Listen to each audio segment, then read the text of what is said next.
Hey guys, welcome back to my channel. तो आज मैं आप लोग के साथ इस ड्रामा का पार्ट 5 शेयर करने वाली हूँ। तो चलिए एक्सप्लेनेशन स्टार्ट करते हैं। प्रीवियस एपिसोड हमने देखा था कि जीवन सोजुन को किस करता है। अब इसके आगे का एपिसोड देखते हैं जिसमें हमें दिखाया जाता है कि जीवन सुबह सुबह ही अपना रेस्टोरेंट ओपन करने के लिए चला जाता है। जीवन के जाने के बाद हम सोजुन को देखते हैं जो कि लास्ट नाइट जीवन के घर पर ही रुका था। दोनों ने नाइट साथ में ही स्पेंड की थी। थोड़ी देर बाद सोजुन अपने वैन में चला जाता है। इसके बाद हम जीवन को देखते हैं जो कि रेस्टोरेंट में होता है, लेकिन उसका ध्यान बिल्कुल भी उसके काम पर नहीं था। वो लास्ट नाइट के बारे में ही सोच रहा था। तभी रेस्टोरेंट में कुछ लोग आते हैं। उनमें से एक जीवन से उसका नाम पूछता है, फिर बताता है कि वो कंट्री साइड रेस्टोरेंट सो की तरफ से आया है। जीवन कहता है मुझे सो की तरफ से कोई कॉल नहीं आया था। तो वो पर्सन उसे बताता है कि हमने कॉल किया था और आपके फैमिली मेंबर में से किसी ने कॉल रिसीव भी किया था और हमारी बात भी हुई थी। फिर उसकी असिस्टेंट उसे बताती है कि इस बारे में हमने मिस हान युहा से बात की है। युहा का नाम सुनने के बाद जीवन युहा को कॉल करता है। वो उससे पूछता है कि क्या तुमने ही कॉल किया था। युहा कहती है हाँ, मैंने ही कॉल किया था और मैंने ही उन लोगों को यहाँ बुलाया है। आप अच्छे से काम करना। जीवन कहता है लेकिन तुम्हें मुझे इस बारे में पहले बताना चाहिए था। युहा कहती है अगर मैं आपको बताती तो क्या कभी भी आप इसके लिए अग्री करते। एनीवे, आपको मुझे लेने आने की कोई जरूरत, क्योंकि किसी ने मुझे पहले ही स्कूल से पिकअप कर लिया है। ऐसा कहते हुए वो सोजुन को फोन देती है। सोजुन युहा से पूछता है फोन पर कौन है। युहा कहती है मिस्टर हान है।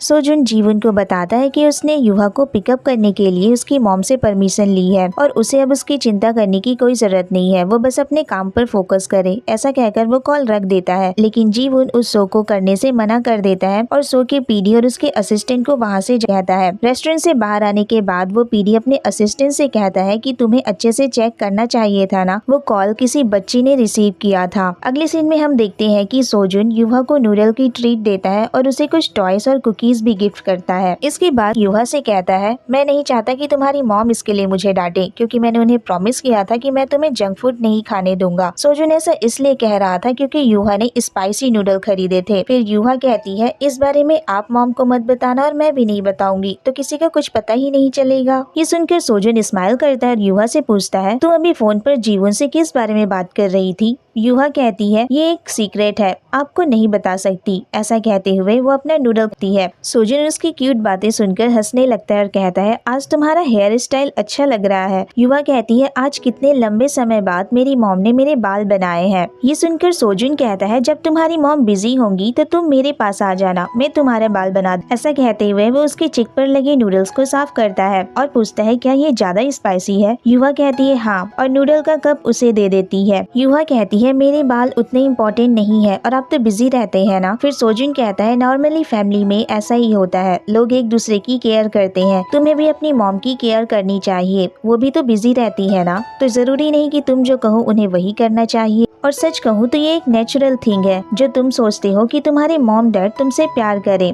युवा कहती है आपके बातों का क्या मतलब है। फिर सोजुन उसे समझाते हुए कहता है कि अगर एक फैमिली के बीच प्यार और केयर हो तो वो फैमिली फैमिली होती है, और अगर वही फैमिली केयर और प्यार का दिखावा करने लगे तो वो फैमिली नहीं होती। इससे बेटर ये होता है कि आप ये समझे कि आप इस लाइफ में अकेले हैं। ये सोचने पे लाइफ आसान हो जाती है।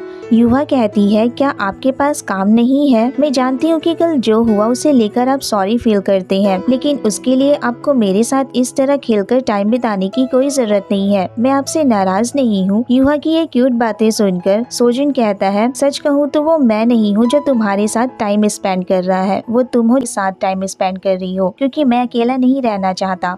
अगले सीन में हम देखते हैं कि सीईओ किम सोजुन के वर्क और उसके शो के शेड्यूल को चेक कर रहा था, जिसमें वो देखता है कि सोजुन को एक कंट्री साइड कुकिंग शो के लिए इनवाइट किया गया था और इस शो की शूटिंग जीवन के रेस्टोरेंट में होने वाली थी। जीवन के रेस्टोरेंट का नाम देखकर किम सोचने लगता है ये कोई मजाक है या फिर कोई डेस्टिनी है। जब उसे इस बात पर भरोसा नहीं होता फिर वो उस शो के डायरेक्टर को कॉल करता है। इसके बाद हम संग्यून को देखते हैं जो कि उसके ज्वेलरी के एम्बेसडर यानी कि सोजुन के कमर्शियल वीडियोस को चेक कर रही थी और एडिटर्स को बता रही थी कि इसमें क्या चेंजेस करने हैं। वीडियो को कंप्लीट देखने के बाद संग्यून कहती है कांग सोजुन सच में गुड लुकिंग है। ये सुनकर उसके पीछे खड़ा स्टाफ का मेंबर कहता है इसलिए तो आपने उसे हमारी कंपनी के लिए रिकमेंड किया। काम खत्म होने के बाद संग्यून वहाँ से जा रही थी, तो तभी वो स्टाफ मेंबर वहाँ आता है उसे एक कंपनी का बिजनेस कार्ड देते हुए कहता है कि वो कंपनी आपका दोबारा इंटरव्यू लेना चाहती है। अगले सीन में रात हो चुकी थी। जीवन अपने रेस्टोरेंट से घर वापस आता है तो वो देखता है कि उसके घर की लाइट्स ऑन थी। वो घर के अंदर जाता है। अंदर जाने के बाद हमें पता चलता है कि सोजुन वहाँ था जो उसके लिए डिनर प्रिपेयर कर रहा था। वो जीवन को देखकर कहता है, तुम आ गए, तुमने अब तक डिनर नहीं किया होगा ना, चलो साथ में डिनर करते हैं। जीवन उससे कहता है, तुम यहाँ क्या कर रहे हो? सोजुन कहता है, क्या मतलब क्या कर रहे हो? तुम्हारी जगह अगर कोई और होता तो वो अपने एक्स को इस तरह अचानक देखकर सरप्राइज हो जाता। इसके बाद जीवन अपनी सीट पर बैठ जाता है। सोजुन उससे कहता है, आज तुम बहुत थक गए होगे ना, इसलिए तुम्हें अच्छे से खाना खाना चाहिए। मैंने तुम्हारे लिए एक स्पेशल डिश बनाई है। वैसे तो मैंने ये डिश लास्ट टाइम बहुत पहले बनाई थी, लेकिन फिर भी मैंने इसे अच्छा बनाने की पूरी कोशिश की है। तुमने मुझे ये तब सिखाया था जब हम एक साथ रहते थे, इसलिए मैंने स्पेशली तुम्हारे लिए ये बनाया है। इसे बनाना थोड़ा मेरे लिए मुश्किल था, लेकिन फिर भी मैंने इसे बना लिया। लेकिन उसकी स्माइल उसके फेस पर ज्यादा टाइम तक नहीं रह पाती। जब जीवन उससे पूछता है कि तुम इस तरह रहने के बारे में क्या सोचते हो? सोजुन कहता है, क्या मतलब इस तरह रहने के बारे में? तो जीवन कहता है, मेरा मतलब इस तरह कभी कभार डिनर करने और साथ में नाइट स्पेंड करने के बारे में। सोजुन कहता है, लेकिन तुम उस तरह के पर्सन नहीं हो। जीवन कहता है, तुम्हें ऐसा लगता है कि मैं नहीं हूँ, लेकिन मुझे लगता है कि मैं हूँ। ये सुनकर सोजुन को बहुत बुरा लगता है। उससे कहता है, तुम क्या कहना चाहते हो? साफ साफ कहो। अगर तुम सुनना ही चाहते हो तो लोग उन्हें किस नाम से बुलाते हैं जो इस तरह रहते हैं? शायद पार्टनर कहते हैं ना। अगर तुम्हें अपिंग वैन में कुक करने में प्रॉब्लम हो रही है तो तुम यहाँ आकर कुक कर सकते हो, इवन सो भी सकते हो। जीवन इन वर्ड्स को इतने कोल्ड और हार्श वे में कह रहा था जिसे सोजुन के लिए बर्दाश्त करना बहुत मुश्किल था। वो जीवन से कहता है, बस करो, मैं समझ गया तुम क्या कहना चाहते हो। जीवन कहता है, तुम क्या समझ गए? सोजुन कहता है, क्या तुम्हारी नजर में मेरी इतनी ही कीमत है? मैंने पूरे दिन तुम्हारा वेट किया, तुम्हारे लिए डिनर प्रिपेयर किया। क्या यही सब सुनने के लिए मैं तुम्हारा वेट कर रहा था?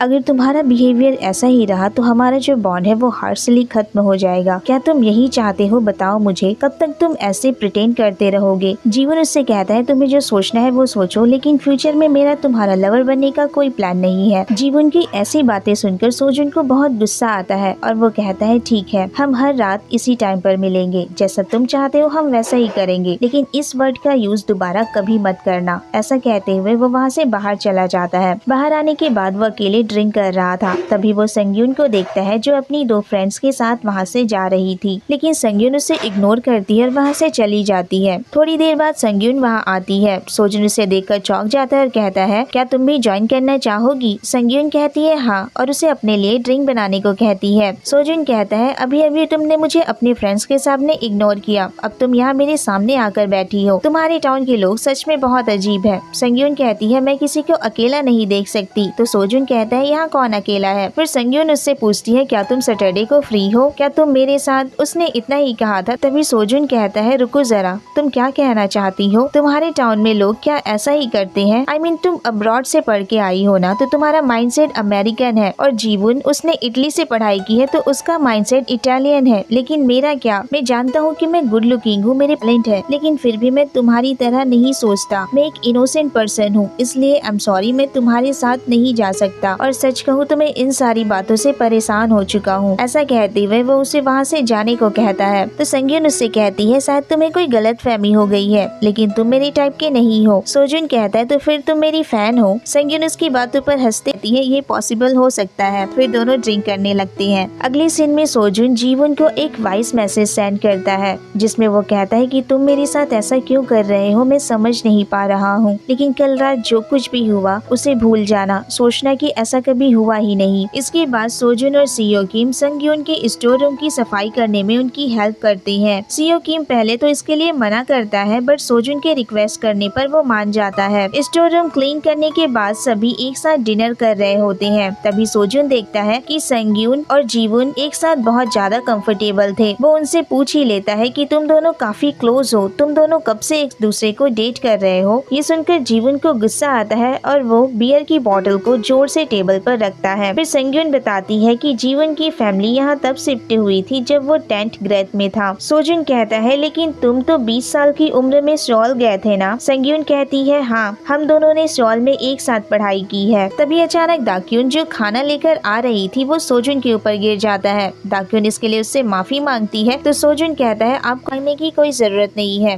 तो दाक्यून कहती है, एक्चुअली मैंने ये जानबूझकर किया क्योंकि मैं तुमसे कुछ बात करना चाहती थी। देखो, मैं नहीं जानती जानती कि तुम्हारे और जीवन के बीच क्या चल रहा है। तुम्हारे अपने रीजंस होंगे, लेकिन अभी जो तुम कह रहे हो वो ठीक नहीं है। सोजुन कहता है लेकिन क्यों, मैंने क्या गलत कहा? वैसे भी जिसका दिल टूटा है वो तो मैं हूँ ना। तो दाक्यून उसे बताती है सोजुन और जीवन पहले एक साथ थे, लेकिन अब उनका ब्रेकअप हो चुका है, इसलिए ऐसी बातें मत करो। इसके बाद किम जीवन से कहता है तुम कंट्री साइड रेस्टोरेंट में पार्टिसिपेट क्यों नहीं कर रहे हो? जीवन कहता है ये तुम्हें कैसे पता चला? किम कहता है क्योंकि उस शो के स्पेशल को होस्ट के लिए सोजुन को चुना गया है। ये सुनकर सोजुन कहता है तुमने मुझे ये पहले क्यों नहीं बताया? सियो किम कहता है तुमने नहीं कहा था कि तुम कोई भी काम एक्सेप्ट करने को रेडी हो? फिर वो जीवन से कहता है तुम्हें उस शो के प्रपोजल को एक्सेप्ट कर लेना चाहिए, क्योंकि तुम्हारे और तुम्हारे रेस्टोरेंट के लिए ये एक अच्छा मौका है और मैं स्पेशली यहाँ तुमसे इसी बारे में बात करने आया हूँ। फिर दाक्यून किम का ध्यान भटकाने के लिए कहती कि आपकी ग्लास तो खाली है, फिर उसमें ड्रिंक डालने लगती है, लेकिन तभी वो ड्रिंक की ग्लास नीचे गिर जाती। लेकिन सोजुन देखता है कि वो ग्लास नीचे नहीं गिरा था, बल्कि जीवन ने उसे अपने हाथ में पकड़ रखा था। फिर जीवन कहता है मैं ड्रिंक की और बोतल लेकर आता हूँ। सोजुन कहता है मैं भी तुम्हारे साथ चलता हूँ, और दोनों वहाँ से ड्रिंक लेने के लिए चले जाते हैं। उनके जाने के बाद किम संग्यून से पूछता है जब जीवन के पेरेंट्स की डेथ हुई थी तो तुम क्या वहाँ थी? संग्यून कहती है हाँ मैं थी, लेकिन उस वक्त मैं काफी यंग थी, इसलिए मैं जीवन की ज्यादा हेल्प नहीं कर पाई। दाक्यून कहती है तुमने उसकी जिद की है, इसके लिए वो तुम्हें थैंक्स कहता है। इसके बाद किम कहता है मुझे लगता है कि किसी के साथ डेटिंग करना सबसे ज्यादा मुश्किल चीज है। संग्यून कहती है सही कहा, क्या आप भी अपनी लव लाइफ को लेकर परेशान हैं? किम कहता है नहीं, मैं तो खुश हूँ, लेकिन मुझे लगता है कि सिर्फ मैं ही उससे प्यार करता हूँ, वो नहीं कर। ये सुनकर दाक्यून कहती है तुम थोड़े सब मैसी टाइप के हो, इसलिए तुम्हें ब्रेकअप कर लेना चाहिए। मुझे देखो मैं अपनी लाइफ में कितनी फ्री हूँ। दूसरी तरफ रेस्टोरेंट में जीवन सोजुन से कहता है अगर तुम कुछ पूछना चाहते हो तो पूछ सकते हो। फिर सोजुन कहता है क्या तुम अभी भी फिल ह्यून से जेलस फील करते हो? मैंने देखा कि जब दाक्यून के हाथ से वो ड्रिंक की ग्लास गिरी थी तो तुम्हारी नजरें मेरी तरफ थी, जैसे कि तुम्हें डर था कि ग्लास टूटने की साउंड से मैं कहीं रिएक्ट न करूं। और यहीं पर ये एपिसोड खत्म हो जाता है। ऐसा लगता है जैसे ग्लास टूटने की साउंड के पीछे सोजुन का कोई पास्ट छुपा हुआ है। अब ये तो हमें आगे ही पता चलेगा। आई होप कि आपको ये एक्सप्लेनेशन अच्छी लगी हो। अगर वीडियो आपको अच्छी लगी हो तो इसे लाइक और शेयर करें, और अगर आप मेरे चैनल पर नए हैं तो इसे सब्सक्राइब करना ना भूलें। Thanks for watching, bye bye, take care.